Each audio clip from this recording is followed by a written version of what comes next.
Hi, I'm Mrs. Hilton, and today we're going to be learning about functions. In math, a function is kind of like a vending machine. You put in money, you push a certain button, and a specific item comes out. Functions are used to calculate things like a car's efficiency. That means how many miles it can go on a gallon of gas. Let's get started.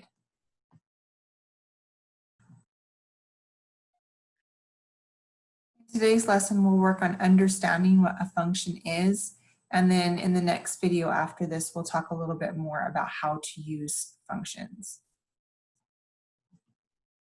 At the end of today's lesson, you should be able to say, I can define a function and compare its properties. In this lesson, we're going to work on 4 different things. We're going to talk about vocabulary first, then we'll go through how to use functions.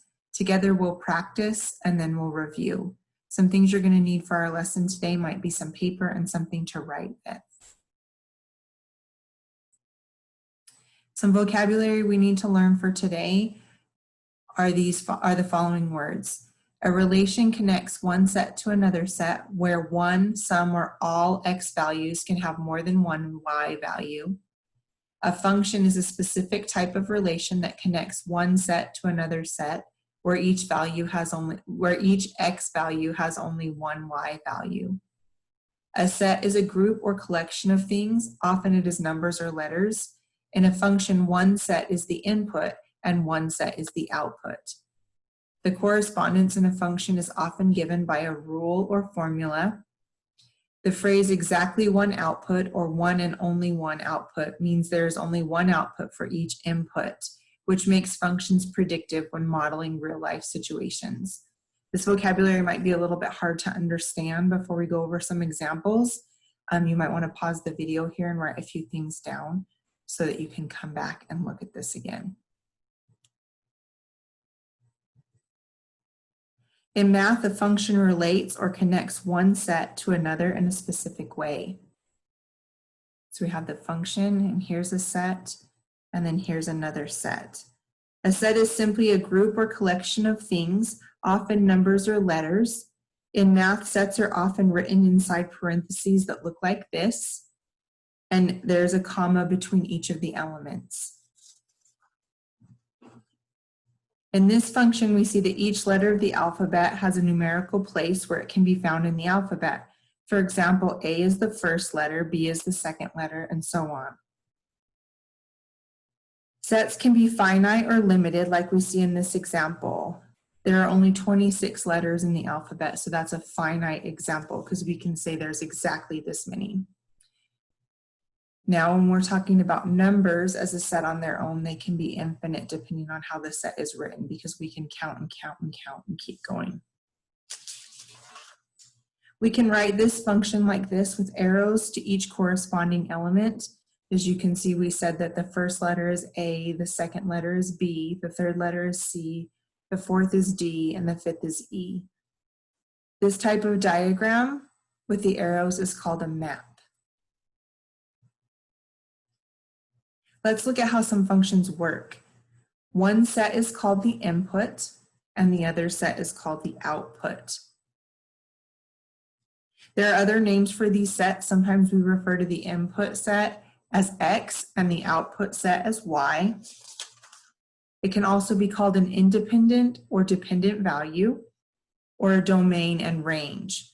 Today, let's focus on referring to them as input and output, or X and Y. In this first example, we see that each shape is listed as the input, and then the output is the number of sides each shape has. This function takes the value from the input, like a triangle, and relates it to the output, which is that it has 3 sides. If you look at all the different things listed in this diagram, we can see that a square has 4 sides, a pentagon has 5 sides, a hexagon has 6 sides, and an octagon has 8 sides. This shows us how the information is related to each other or how it corresponds. Let's look at another example using an equation as the rule or formula. Here we can see y equals x plus 3. Let's add a table to give us an idea of what some of the variables could be in this equation. In this function, we can see how one variable relates to another in this equation. If we put the input 1 for x into the equation, we see 1 plus 3 means that y would equal 4. If we put 2 in for x, 2 plus 3 equals 5, so our y value or our output would be 5. If we put 3 in for x, we would get 3 plus 3, which makes our y value equal 6. If we put 4 in for x, 4 plus 3 equals 7, so 7 is our output.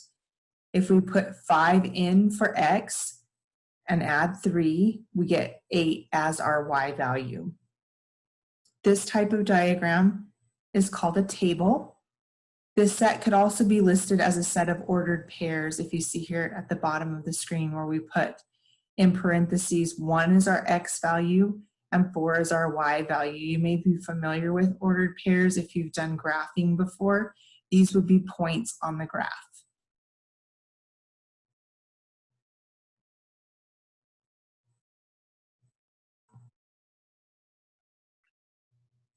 We know in a function, each input or x value has one output or y value. What happens in an example where the x input has more than one output? It's important for this part that we remember that functions can only have one output for each input. Let's look at this equation. Y squared equals x.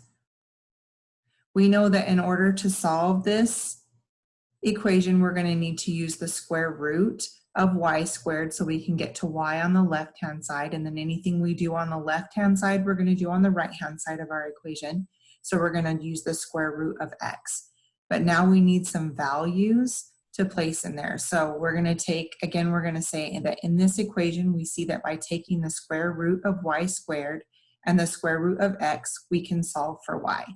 So let's look at some values we could use for x. Our input value for x can be 4. The square root of 4 can be 2, but the square root of 4 can also be negative 2. If we look at the square root of 9, if we use 9 as our x input, we know that the square root of 9 can be 3 or negative 3. If we use 16 as our x value, the square root of 16 can be 4 or negative 4. When we get 2 outputs for each input in this solution, it tells us that this equation is not a function. Another way we can draw this out to help us see that is to use the map again, and we can see that for each input value, we have 2 arrows pointing to 2 different outputs, which tells us again that this function, this is not a function, it is a relation. Let's go ahead and practice a little bit about this. Using the equation y equals 2x minus 3, let's use the following numbers for our input set. We can use -1, 0, 1, 2, and 3. Go ahead and pause the video here and see if you can come up with some ways we can solve for y.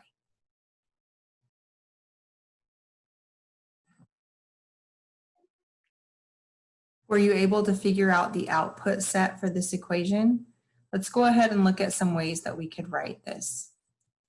We could write these answers as ordered pairs. That it might look something like this. So you can see that our x value comes first in the parentheses. We would substitute that in our equation. So if we look at the first example here, we would have 2 times -1, which would give us -2, plus -3, would give us -5, which is going to be our y value. So you can substitute each of the x values in order to get that. So there's our ordered pairs. Another way you might have done this is as a map, like we've been doing. So we have the arrow from our x value that shows us exactly what our y value is. So again, if we wanted to try the second one, we could take our x value of 0 and enter it into our equation. 2 times 0 is going to be 0, minus 3 is going to give us a y value of -3. We can see that those two values correspond based on the arrow in our map. Another thing you could have done is used a table. This gives you a really organized way to keep track of which value is X and which value is Y.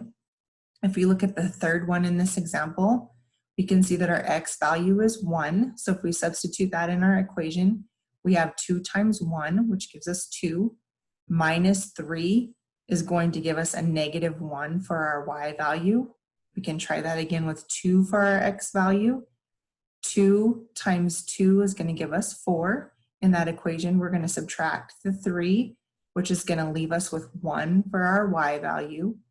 And then our last one on this table is 3. An X value of 3 times 2 is going to give us 6 minus 3, and that equation is going to leave us with 3 as our Y value. Now, if you look here in the very beginning of this, where we listed the ordered pairs, you might have seen ordered pairs used before in a graph, which is something we haven't talked yet about how to use the information that the input and output from a function. Now, if we look at this graph here, you can see that I took the ordered pairs and I started here at the X and Y axis. We're going to use the X value, which is the first number in our ordered pair, which is -1. So we'll come over here to the -1 mark on our graph, and we'll come down to -5. And here's where we're going to put our first dot. Then our second ordered pair is going to be 0, which means we're going to stay right here. And we're going to come down to -3 and put another dot. Then our next ordered pair is actually going to be 1. So we'll come over 1 on the x-axis, and then we'll come down to -1 on the y-axis. So our dot will go right about here. Then our next value is going to bring us over to 2 on the x-axis, and then up 1 on the y-axis. Our final value is going to be 3 on the x-axis and then 3 on the y-axis also. So after we've put all these dots here, we can go ahead and draw a line through them all. And then we can see what this equation really looks like. So a question you might have is, why do we graph? Is it just some torture that algebra teachers like to do to junior high kids? Part of the reason we graph equations is that it allows us to look at an entire set of data at a time. Instead of having to look at just one piece of this data, we can see a lot of it all at once.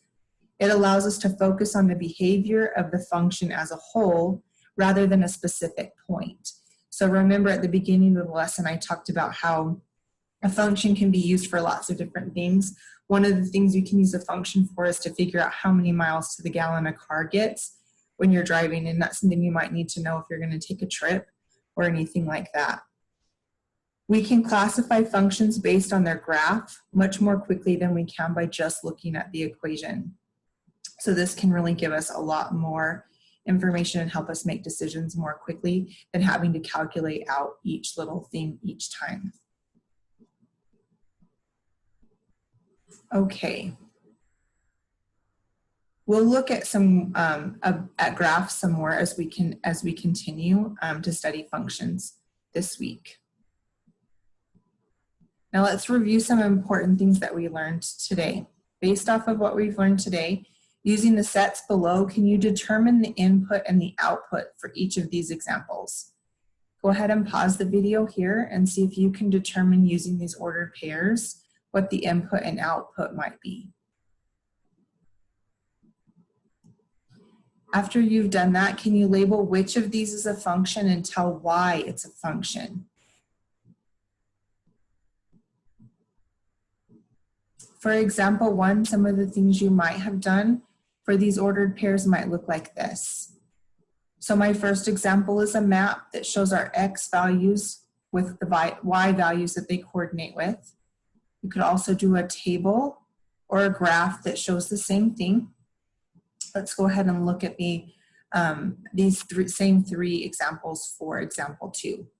So here's the map, table, and graph for example 2. Now my line on my graph here for example 2 is not quite right. It was really difficult to draw on here.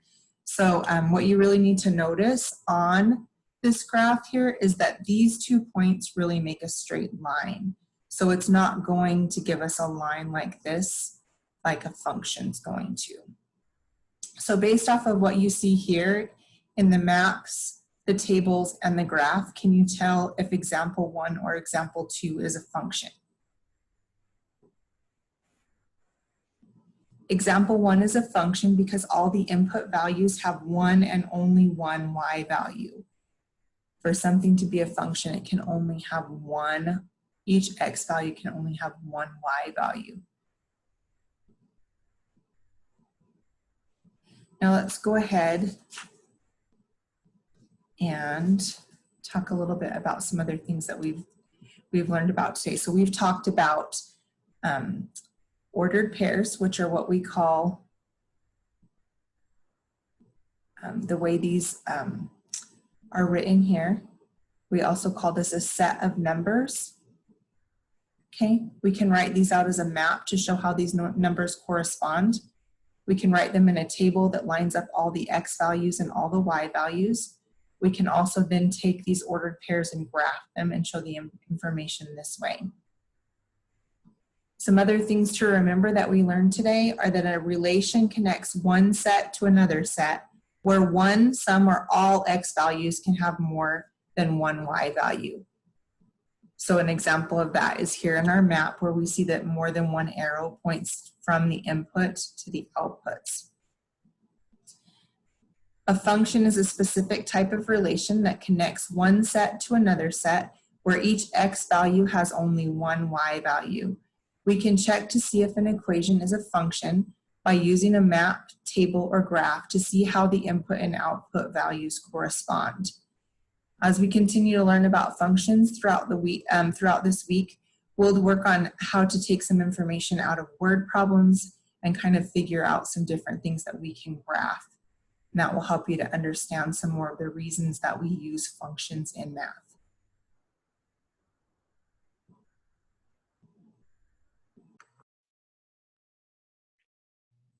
Thank you for sticking out the whole lesson today. I hope that you've been able to learn some new things about functions and relations. And I hope that you have some understanding now of why we use graphs in algebra. We'll continue to work on these graphs in our next lesson this week. I will see you then.